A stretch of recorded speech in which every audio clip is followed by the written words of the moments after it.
आज इस वीडियो में हम लोग देखेंगे जावा टोकन्स क्या होते हैं एंड सिर्फ इतना ही नहीं, ये भी देखेंगे कितने टाइप के जावा टोकन्स होते हैं और ये इतने इंपॉर्टेंट क्यों होते हैं, इनको इतना समझना इंपॉर्टेंट क्यों है।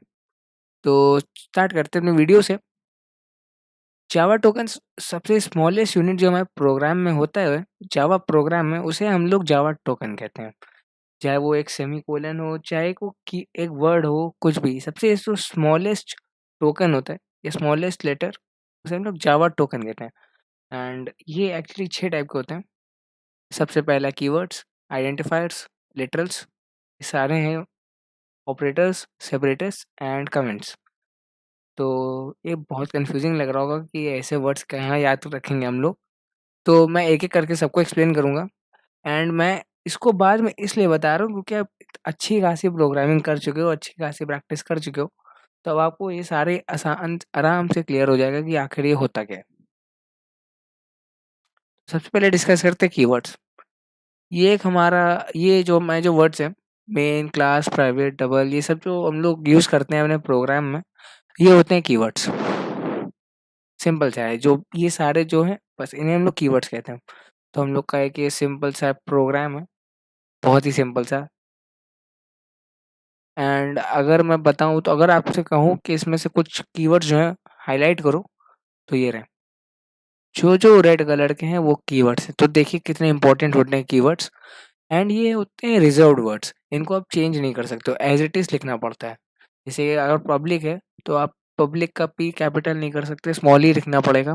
अगर स्ट्रिंग है, तो आपको स्ट्रिंग का एस कैपिटल रखना पड़ेगा। क्लास, इंट, ये सब जो है कीवर्ड्स है। बहुत सिंपल सी चीज़ थी। अब आगे देखते हैं आइडेंटिफायर्स।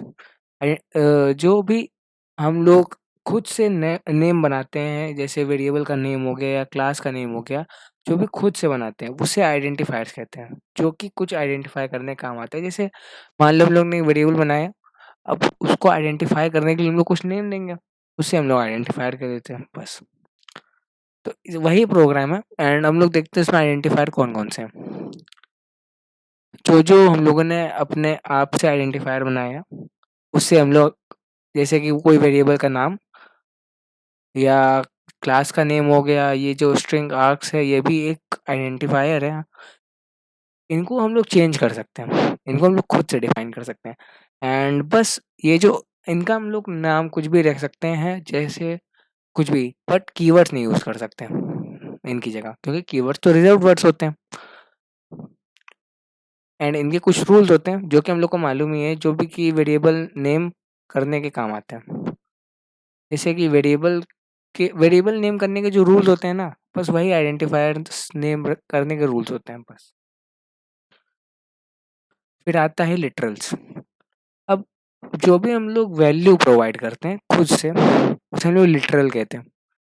बस सिंपल सा, खुद जो भी वैल्यू प्रोवाइड करते हैं, वैल्यू मतलब कि किसी वेरिएबल में वैल्यू दे दी, इसे हम लोग लिटरल कहते हैं। या कोई भी कांस्टेंट टर्म यूज़ करते हैं, हम लोग उसे लिटरल कहते हैं, कोई भी कांस्टेंट। हाँ, लिटरल्स को हम लोग कांस्टेंट्स भी कहते हैं। तो जैसे इस प्रोग्राम में देखिए 10 हो गया, 4 हो गया, ऐसे हम लोगों ने वैल्यू दी है वेरिएबल को।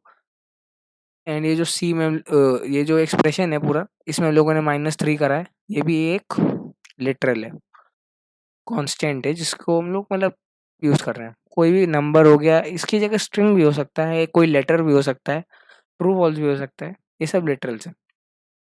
अब आते हैं सेपरेटर्स। अब एक लाइन को दूसरी लाइन से सेपरेट करने वाला, या कुछ भी बताए, मतलब कि जो सिंबल होते हैं, जो बताते हैं कि ये प्रोग्राम उस प्रोग्राम से अलग है, या मतलब कि ये लाइन जो है वो दूसरी लाइन से अलग है, उसे सेपरेटर कहते हैं। मतलब बहुत ही सिंपल सा है, ऐसे समझो कि अगर हम लोग सेमीकोलन नहीं लगाएँगे, तो ये एक ही लाइन मान लेगा पूरे को। है ना? ऐसा ही तो है। वापस आते हैं उसी में, जस्ट अ मिनट। हुँ, अगर हम लोग ये ब्रैकेट्स ना लगाएँ, तो ये बताएगा नहीं कि ये क्लास का जो फंक्शन है, मतलब क्लास कहाँ से स्टार्ट हुई है और कहाँ खत्म हो रही है। एंड अगर हम लोग मेन का ये ब्रैकेट्स ना लगाएँ, एंड ये क्या कहते हैं, कर्व ब्रैकेट्स, हाँ, कर्व ब्रैकेट्स ना लगाएँ, कर्ली ब्रैकेट्स, तो पता ही नहीं चले मेन का फंक्शन कहाँ से स्टार्ट हुआ एंड कहाँ पे खत्म हुआ है। तो इनको लगाना बहुत ज़रूरी है। एंड ये बताते हैं कि मतलब कि एक लाइन को दूसरी लाइन से सेपरेट करते हैं। एंड जो भी सिंबल्स हम लोग यूज़ करते हैं डॉट ऑपरेटर, सेमीकोलन्स, ये सब सेपरेटर्स में आते हैं। तो अब देखते हैं ऑपरेटर्स। ऑपरेटर्स हम लोगों ने देखा ही है कि कुछ सिंबल्स जो ऑपरेशंस परफॉर्म करने के काम आते हैं, उन्हें हम लोग ऑपरेटर्स कहते हैं। ये रहे कुछ ऑपरेटर्स, होते तो बहुत सारे हैं बट अभी के लिए इतना ही देखते हैं।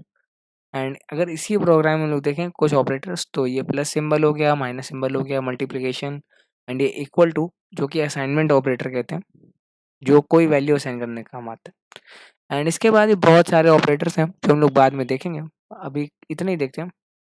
एंड अब आते हैं कमेंट्स। कमेंट्स जो हैं वो लाइन्स होती हैं हमारे कोड में जो कंपाइलर इग्नोर कर देता है। हाँ, तुम्हारे क्रश की तरह नहीं। जैसे कमेंट्स, जैसे ये लिखा है लास्ट में, यू कैन इग्नोर दिस, और ये दो बैक स्लैश लगाना पड़ता है हम लोग को। तो अगर हम लोग दो बैक स्लैश लगा दें तो हम लोग जो भी लिखेंगे वो कंपाइलर इग्नोर कर देगा, एग्जीक्यूट नहीं करेगा। एंड इसका फ़ायदा क्या होता है, जस्ट मान लो मुझे कुछ याद करना है कि मुझे ये मतलब कि जैसे प्रोग्राम करता गया तो मैंने यहाँ पे कमेंट में कर लिख दिया, और या मुझे कुछ फिक्स करना हो, बाद में बग फिक्स करना है या कोई चेंज करना है, तो कमेंट्स बहुत काम आते हैं।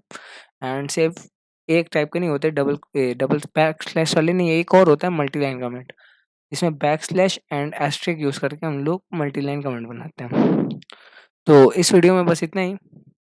अगली वीडियो में हम लोग देखेंगे डेटा टाइप्स क्या होते हैं। मतलब डेटा टाइप्स हम लोग देखे हैं बट बहुत सारे डेटा टाइप्स देखेंगे क्या होते हैं। तो फिर मिलते हैं फिर नेक्स्ट वीडियो में, तब तक के लिए बाय।